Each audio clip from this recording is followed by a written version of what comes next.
everyone. So this is another part of our lesson for lesson 2. So I would like you to open your module page 11. So some of you, I know some of you doesn't have modules, but I would like to clarify something about your assignment. You need to group yourselves into 3 because I know that you will search for more in that situation, especially for the women in the Bible. So let us continue. Let's continue. So let's go to lesson 2. As you can see in lesson 2, it is the end time gift, when, where, and whom. So we need to understand last topic, lesson 1, we talk about false prophet.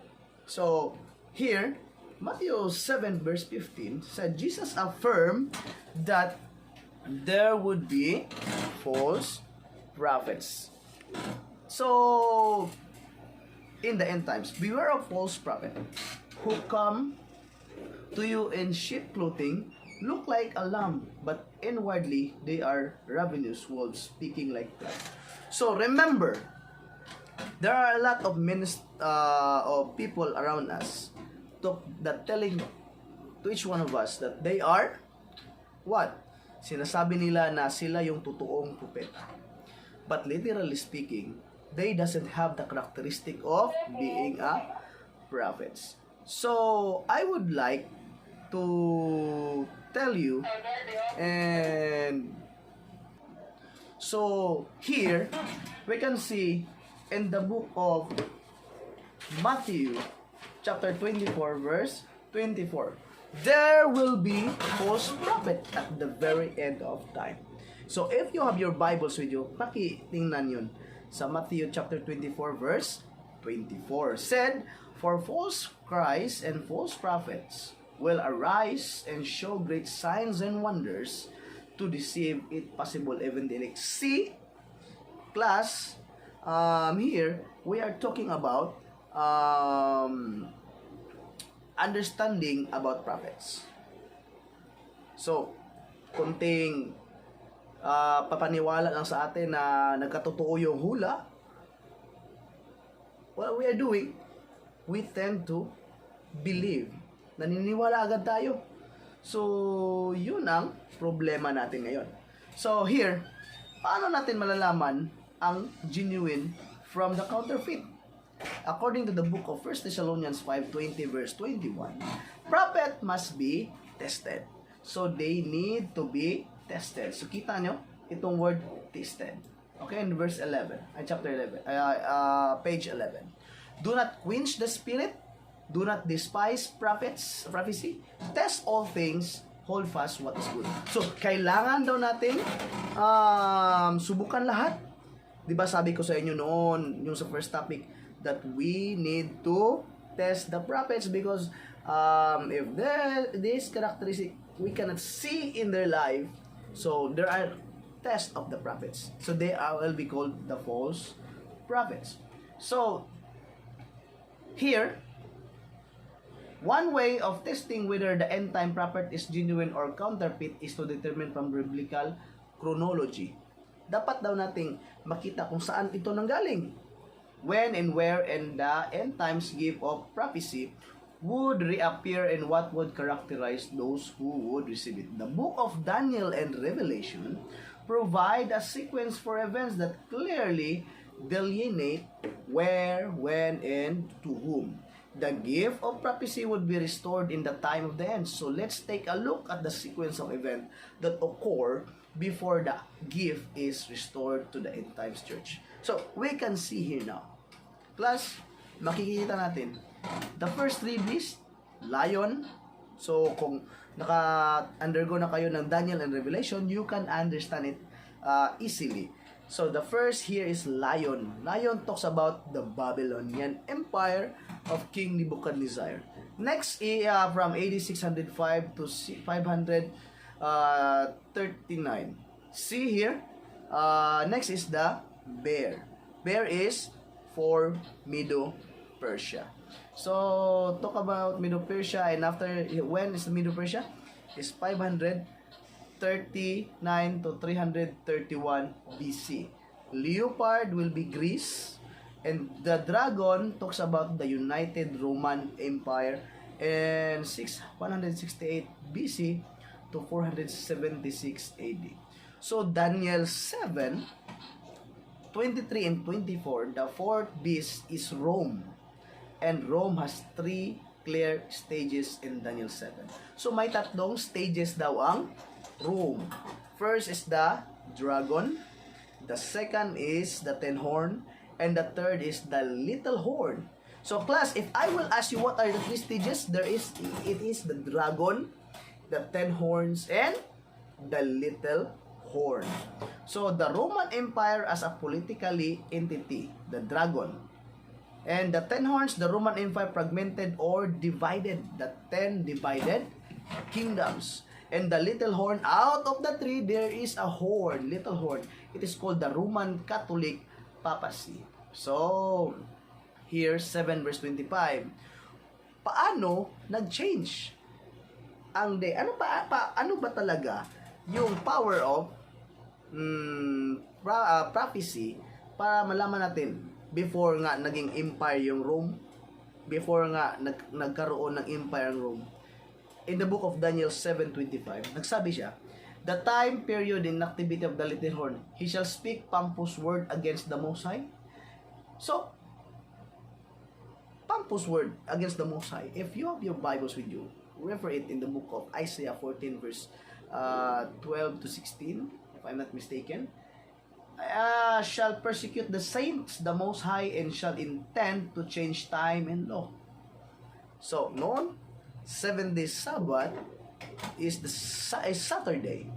But ngayon, there is a miscommunication. Not only miscommunication, but also misunderstanding. If we talk about Sabbath here, Sabbath is talking about, here is, it was changed in the time of the Empire of Rome, especially Constantine the Great. The saints shall be given into his hand for a time and half a time. So we need to take note. Clearly, in the prophecy of Daniel 7, we have moved in the flow of the prophetic history, the Babylon to the fall of papacy in 1798. So, yun, if pagpunta nyo sa Daniel and Revelation na subject, 3 sa 7 at sa 10 divided kingdoms ang nawala. So, doon nyo malalaman at lumabas yung little horn. So, we need to go deeper there. So, I hope you will understand, maintindihan nyo ito kapag undergo na kayo ng Daniel and Revelation subject. So, here, ano ba ang chronological sequence of Revelation chapter 12? First, 31 AD is the Old Testament Israel. The woman with a child. Ano nga yung woman? It is the true church. The child, it is talk about Jesus Christ. Represent the Old Testament church that is carrying out for the birth of the Messiah. Diba? Jesus Christ is the Messiah. And 31 AD, the dragon attempted to kill the man-child when he was born. This represent the time when Jesus was born. So, malalaman natin in AD 31. So, 31 AD also, the man-child ascended to God's throne in heaven after Christ's ministry on earth. He ascended to heaven. So, 31 AD, namatay siya at pumunta siya sa langit. 31 AD, the heavenly universe celebrated as the man-child arrives in heaven. So, because of this child, we are given a chance. So, sometimes, we cannot give chance to our friends, loved ones, relatives if they commit mistakes. But, Jesus gives us another chance to be forgiven. Okay, remember, Jesus has sacrificed everything for the sake of humanity. And 538 to 1798, the dragon then focus is what upon the woman. Who is the woman? It is the church, who bore the man-child and persecuted her for 12,060 years. If we talk about the Dark Ages, maraming mga saints ang pinatay. If we talk about Daniel and Revelation, in the book of Revelation, if we talk about the history, not only the history, if we talk about or study about the horses there, if we come to the second horse, it is the red horse. It talks about blood. Everyone died. Not only everyone, many of them died because of this year, because the dragon is very angry to the woman. Because the dragon knows that ang panahon niya ay madali na lang, malapit na. In 1844, what is the significant time of 1844? We Seventh-day Adventists studied the 2,300 days was finished in the year of 1844. God calls a remnant who keep the commandment of God and possess the testimony of Jesus, and Satan launches a final persecution against them. So, yun nangyari. In that time, 1844, especially in 17th century, 18th century is the publication, I think, naging legal na yung religion. Doon na nagsimula at doon maraming religious leader nagkaroon tinayo nila yung religion, especially Seventh-day Adventists. If you dig deeper, you can see there that maraming mga religious leader na tipon-tipon para ma-create or para ma-study deeper yung Bible. Kaya naging Seventh-day Adventist ang nangyari. So, in Revelation 12:1-5 talks about the period of the fourth beast with the 10 horns.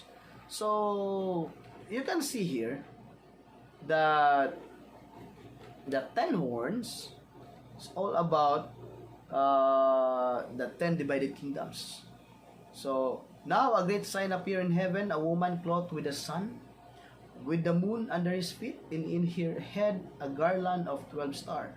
If we talk about 12 stars here, there are a lot of interpretations. Some of them is the 12 disciples, some of them is the 12 tribe of Israel, and also many are interpreting this kind of prophecy.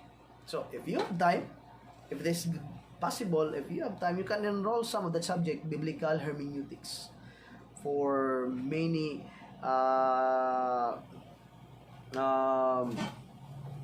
understanding about the Bible. Okay, let us continue.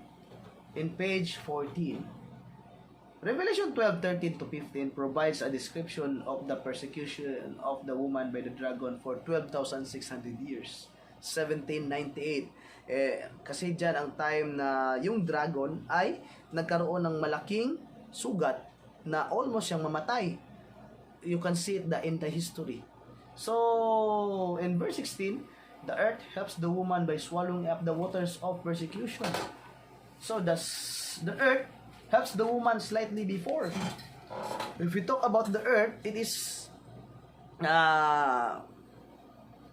teaching us a certain place. Okay? Hindi ko na ang sasabihin sa inyo kasi para madali tayo matapos. Okay, so the number one, what happened, the Great Controversy. This is made clear by the sequence of events as they appear in the Great Controversy. Number one, the Great Controversy of Ellen White begins the chapter of the French Revolution until the French Revolution began in 1798 and ended in 1798 with Pope Pius VI was taken prisoner. Thus, this chapter prescribed the climax of 1,260 years prophecy. And the very next chapter, Ellen White goes back in the time and describe how territory of the United States provide refuge. Okay? Nandito na pala yun. Remember, US that time is an open country. All the saints, the Jewish people who being persecuted by the little horn, nag-migrate sila, pumunta sila ng Amerika. At ang America at that time was called the place of refuge. Okay, provided for those who are persecuted in Europe. So doon sila nagtago. This is very similar to the order of Revelation 12:13 to 16 and verse 13 to 15. The woman is persecuted for 1,260 years, and then in verse 16 the prophecy goes back the time to describe how the earth helped the woman. So nakita nyo, di ba ang ganda? If we are studying about the Bible, we will be amazed and what things that we need to understand para malaman natin. Di pa hindi lang basa ng basa sa Biblia. Sometimes nakikinig lang tayo at tapos wala tayong binabasa. Yun ang problema. So here, so let's go for the commandments of God. So what is the meaning of the expression keep the commandments of God? Does this refer specifically to the Ten Commandments? Ito ba talaga nagre-refer sa Ten Commandments? Remember, he said in Matthew 19 verse 70 to 22, the rich young ruler, basahin nyo lang yan. So he said to him, why do you call me good? No one is good but one, that is God. But if you want to enter into life, keep the commandments. He said to him, which one? Jesus said, okay, I will give you an assignment. Kindly give, okay, same group. Okay? What is your understanding about this story? The rich young ruler and Matthew 17 to 22. Kindly have your research, please. Assignment, wag na kayong mag-chat sa akin kasi nasabi ko na dito sa video na to. So, law and commandments interchangeable. In page 16. In the Manna episode, the word commandments and laws are used together. So, commandments and laws are used together. Okay, again, marami nasasabi sa atin na wala na yung batas sa Biblia. But totally speaking, ang batas sa Biblia ay nandyan always. Sabihin ko sa inyo, kapag sinabi nyo na wala, sige, lagyan natin. Kung papatayin ka ngayon, anong mangyayari? Di ba makukulong ako? Kasi I am bound with the law until now. So, marami nasasabi, wala na, dalawa na lang law. Law of God and law of man. 6 sa tao, 4 sa Diyos. Sabi nila, hindi na. 2 na lang. Kaya masasabi ko, remember, study the Bible deeper, and I will tell you, there is no changes in the law. Okay? So, okay, dito tayo sa page 18. What is the testimony of Jesus? Okay? A comparison of 3 texts in the book of Revelation clearly proves that the testimony of Jesus is the gift of prophecy. In Revelation 12:17, it said, and the dragon was wroth with the woman and went to make war with the remnant in her seed, which keep the commandments of God and have the testimony of Christ. And the testimony of Jesus, sa ganito? Ano nga yun? It is the gift of prophecy. No, it is the spirit of prophecy or the gift of prophecy. Okay? So, kindly also, assignment number 2. Kindly summarize the backdrop of the little horn in page 19. Okay, in page 19. Backdrop, okay? Okay, number 2 question. Summary of ano sa kanito? Ano nga yun? The backdrop of the little horn. Okay, let us continue. The little horn system during 1260 years attempted to change. It is the time in the law. The time from Sabbath nilagay to the first day of the week. That is the problem now, my friends. Almost people around the world are worshiping God in Sunday. Ay, pastor, di ba kahit anong araw, makakapagsimba tayo ng Panginoon? No, no problem. So, nagsimba nga tayo sa ibang araw, pero yung araw na pagsisimba sa Panginoon, hindi natin nasimba. I think that is the problem there. Oh, bigyan kita ng example. Every day, araw-araw pwede tayong lumabas sa bahay. Pero sabihan ko kayo, sa pamilya namin, sabihin ko, sa anak ko, sabihin ko sa asawa ko, every day we can go out sa ating bahay. Pero I will give you one day. Magsasabi ako, but Sunday is the special day. Mamamasyal tayo, sama natin yung anak natin. Puro, namasyal nga tayo Lunes, Saturday to Monday, pero pagka Sunday, hindi tayo namasyal. Masakit kayo sa akin yun, di ba? It is painful to me that day is a schedule for outing with my family. Okay? So, the law, bakit? Sabi nila, wala kahit anong law, wala namang problema yan. Kaya marami yung nawawala ng attitude kasi wala na kasing batas. Kung walang batas, my friends, ano kayang mangyayari sa mundo? Diba? What will happen to our world? Okay. Next. Let's jump to page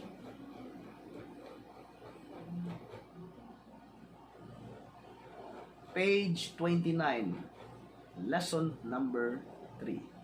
Prophets and time prophecies. Okay, may dalawang assignment na. Just take note and please huwag niyong kalimutan yung mga questions. Okay? The deadline for that assignment will be also ngayong Lunes. Sabay nyo sa unang assignment nyo. Okay? So, here, the Apostle Paul compares the church to a body. Diba? Ito yung sinabi kanina ng introduction. Yung last time sa introduction. Jesus Christ is the head of the church and we are all the body of the what? The body of the truth.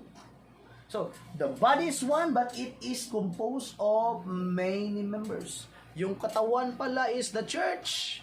Jesus Christ is the head. Remember. So, sabi dito, pag sumakit ng kamay, sasakit lahat ng katawan kasi mapifeel natin anong sakit. Aside dyan, is pag sumakit yung ulo, mapifeel hanggang sa paa. Kasi we are connected to Jesus Christ. Ang ganda mga friends. It is a beautiful thing to understand that we need put into our hearts and minds that this gospel is for truth. Okay, so let's go. For the Lord has poured out on you the spirit of deep sleep and has closed your eyes, namely the prophets. He has covered your hands, namely the seers. Okay, ano nga yun? These seers. Sa pagkakaalam ko, there are types of prophesying. First, you are sleeping and Jesus Christ and the Spirit of God giving you revelation. Okay, here close your eyes. Ano ngayon? Close your eyes, namely the prophets, and he had covered your head, namely the seers. For this reason we are told that where there is no vision, the people perish. It is possible that the blindness of the Laodicean church is due to her rejection of the prophetic voices that God has given to persons of Ellen White. Okay, what is God modus operandi? Paano nga nangyayari yung prophecy? Okay? Dito makikita niyo sa page 30. First, God calls a prophet. Okay? Ang Panginoon tinawag niya. Okay, I will give you an example. It is Moses. God imparts a message to the prophets. So, paano ginawa ng Panginoon na impart? Sinabihan niya si Moses, tapos nakinig si Moses. Pagkatapos pagkakinig ni Moses, the message is one of judgment. Sinulat ni Moses. based on what he understand. Link with the message is a time prophecy. Yun, ang message. Kung unti-unting nangyayari, it is called a time prophecy. So, the message is not present truth for that time. So, ang message, it is not present truth. Hindi talaga nangyari sa panahon na yun, kundi nangyayari sa panahon natin ngayon. Okay? It is not a present truth. It is happening day by day. Knowledge shall increase. To tell you, my friends, today the knowledge is increasing. But the moral is decreasing. Yung mga attitude natin bumababa. Kasi nagiging matalino kayo. So, okay. When the time period is about to come to an end, God operates in the following fashion. Ito na naman. He calls another prophet. He imparts again the same message. The message is one judgment. Then he explains the time prophecy. The message given to the original prophets become present truth. And the remnant is always drawn out and guided by the mission of this prophet. So if I will ask you, where do you belong? Saan ba tayo na belong? Ako gusto ko masabi ngayon na I am one of the remnant. Kayo, gusto niyo bang malaman? You are also one of the remnant. Kung sabihin niyo hindi kayo remnant, ay ewan ko sa inyo. Okay, my friends, students, you need to understand that God given us the message today, especially in our book, okay? Believe His prophets, prophetic guidance in the Advent movement. So, again, it is repeated, calling the prophets, the global flood in the day of Noah, called Abraham, Exodus, Babylon captive, restoration of her land, baptism and death, close of probation for the Jewish theocracy, and the beginning of the final judgment. Yung problema natin ngayon, my friends, pag nalagutan tayo ng hininga, tapos hindi tayo nakapaghingi ng kapatawaran sa ating Panginoon, do you really think that we can go to heaven? I'm not telling you that malinis ako. All of us, as what we call kasalanan, diba? We commit sin every day. So that's why we need to pray every day. Okay? So, assignment number 3. Okay? So, in your assignment number 3, kindly write your prayer. Ay, pastor, ilang prayer? I think 3. 3 prayer. Tig-isa kayo ng inyong friend. Gaano kahaba? So, depende yan sa inyo. Wag nyo akong bigyan ng ganitong pagka-pray. God bless this food. Amen. So, yung pray. Prayer to yourself, especially, okay, prayer to yourself, to your family, and your friends, so that God will hear our prayers. Sincere prayers. Okay? Tag-iisa kayo ha. Pero isulat nyo sa isang papel, i-compile nyo lang. Kasi that is assignment number 3. Okay, so let us continue. Okay, kindly see, okay, Jeremiah and Daniel. We can see the connection between these prophets. And please study this because I will ask you a question randomly in your module 1. This prelim exam. Only one question to you, my friends. Okay, lesson 4, Moses and the prophets. So you can see here creation, the foundation of Moses. Okay, kindly familiarize page 41, 42, 43 about the thing happening in the life of Moses. Okay? So nakita ninyo yung sequential event in the life of Moses. Joshua appealed to Moses 58 times in the book of Joshua. The book of Joshua refers back to the writing of Moses 58 times. That is to say, he appeals to the immediately preceding revelation, but does not add to it. Joshua confirms, implies, explain, it applies the foundation writing of Moses. Oh yes! Diba? Bakit si Joshua? Pagkamatay ni Moses, si Joshua yung pumalit. Kaya, there is connection between Moses and Joshua. Saan malaklalaman? Okay, my friends, what is the belief of Moses that time is also the belief of Joshua. Then another prophets come, another prophets come, another prophet come, until in the New Testament where Jesus was born. Jesus was born with from the writing of Moses or belief of Moses na namana yun ni Jesus because yun rin yung belief ng kanyang magulang na si Maria at si Joseph. Diba? So, anong araw ang tagsasimba ni Moses? Saturday. Kasi siya naglakay